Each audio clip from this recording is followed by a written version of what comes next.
Alright, I got my hat on, I got my N7 armor on. It's go time. Mash Mikeey Gaming. G'day all you mad gamers out there, I'm Mad Mikeey and I come from the land down under. And in today's Tuesday edition of the Gaming News Reactions... Opinions. The show where we talk about all the news going on in the gaming world today. And, you know, I give my opinion and reaction. So if you're looking for a video like this... Oh my god! Legit, that is awesome, man! Oh my god, I can't believe it! Probably not the channel for you.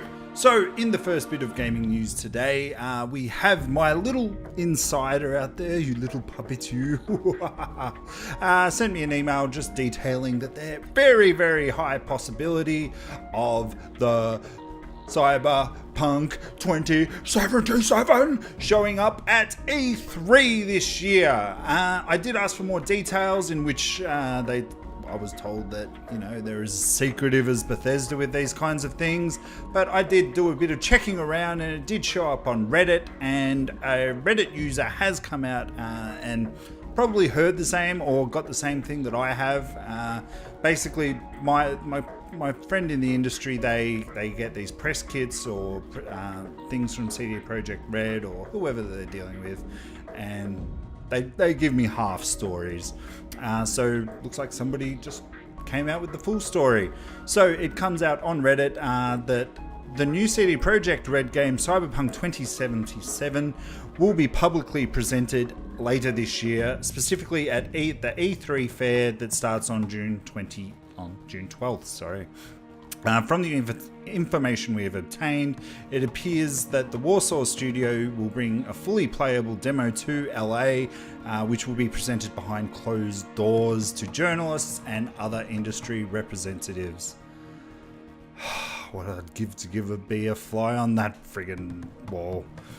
We obtained information about the plan to present the game at the most important industry event independently from two different sources, and in both cases we did not disclose where they came from. We immediately reserved that such revelations may always be treated with appropriate distance until CD Projekt Red officially announced that Cyberpunk 2077 will appear at E3. There is absolutely no certainty that this will happen. We strongly believe, however, that the above speculations will be confirmed. Yeah, I think that this has a lot to do with their Twitter account popping up the other week with their little beep, like reactivation code sort of going on.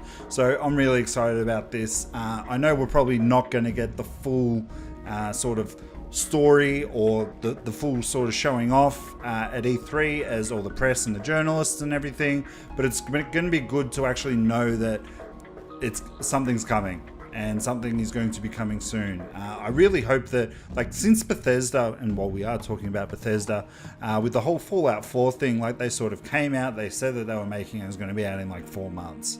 I hope the industry, I really hope, have taken notice of that, because they did it right. That was the right way of doing it, and I think that a lot of the industry is trying to do or replicate that sort of model, if you want to put it that way, in regards to announcing a game then releasing the game, instead of, you know, having like Duke Nukem or The Last Guardian being announced 10 years later. It's never going to live up to any hype, is it? And in other news that we have today, the Final Fantasy Royal Edition has just come out with an announcement trailer. There are going to be extra little goodies in there, so little new bosses, new weapons, new dungeons. You're actually even going to get a boat on there. And all of this is going to be at $49.99 American, so it's probably just going to be around sort of $60, $70 here in Australia, I would say. Now, I was already, because I was talking to somebody about this and I was just about to go,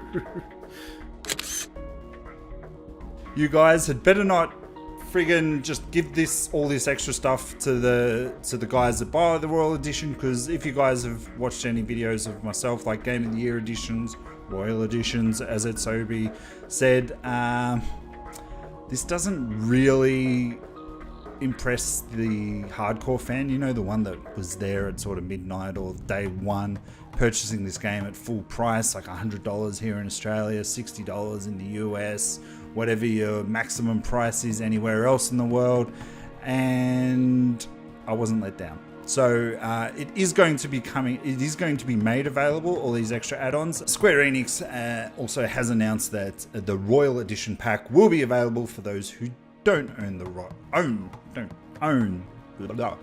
own the Royal Edition, which lucky you, Square Enix. But what is that we see? We have to pay an extra $20 for it. So what does that mean? It means even if you got the season pass, you still have to fork out some extra money for this extra little stuff. Not cool. I know that I bought this game twice. I bought it physically on the PlayStation 4 when it came out, but then once it's got the Xbox One X support for 4K, I did purchase it digitally on the Xbox One, and I just bought the season pass for it on the Xbox One as well, because I did fire it up over the weekend, and I've got to say it does look freaking gorgeous. So yeah, I definitely prefer it over on the Xbox One X. That's it for the main news today, so let's go over to the quick news. And everybody loves a quickie, don't they? So it seems like it's the 25th anniversary of NBA Jam this year, and it looks like there may be a bit of a revival. The much-loved speaker, Tim Kitzrow, who did the voiceover of the original NBAs, has sort of gone on tweeted and said that there are some movement in the works to a revival getting done, confirming that he is working with Microsoft to possibly produce a game. Now, about probably 5 or 6 years ago, EA have got the rights to it. They did sort of try and make a new revival of NBA. It got good reviews, but it wasn't the same as it was back in the day. All the unlockables and everything. They first released it, and then they brought out an enhanced edition, which had updated rosters and everything. So, but it hasn't been the same since NBA Jam first came out. Obviously, Tournament Edition was really good add-on. I think the last one was NBA Showdown on the N64. That was probably the last good NBA Jam style of game. They did revive NBA Jam on the 64 as well, but it just was, yeah, it wasn't good. Like, there was 5-on-5, 3-on-3 classic, and yeah. And like all the NBA Street Volume 2 was pretty good. I'd take my hat off to that one. But with all the trick sticks, it just makes it too tricky. We just want a really simple game that we can have some simple fun with and keep it up to date. That's all.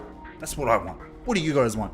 Put it in the comment section down below. But that's it for today, guys. I hope you enjoy the games that you are playing. And if you come on later on tonight, I'll be here streaming some Scarface on YouTube, Twitter, and Mixer. I always forget Mixer. I'm sorry, Mixer. I really am. But guys, I hope I see you guys tomorrow, because it seems like some news is coming through. But I will see you hopefully tonight. So come by and drop by and say hi. But I will now say bye, guys.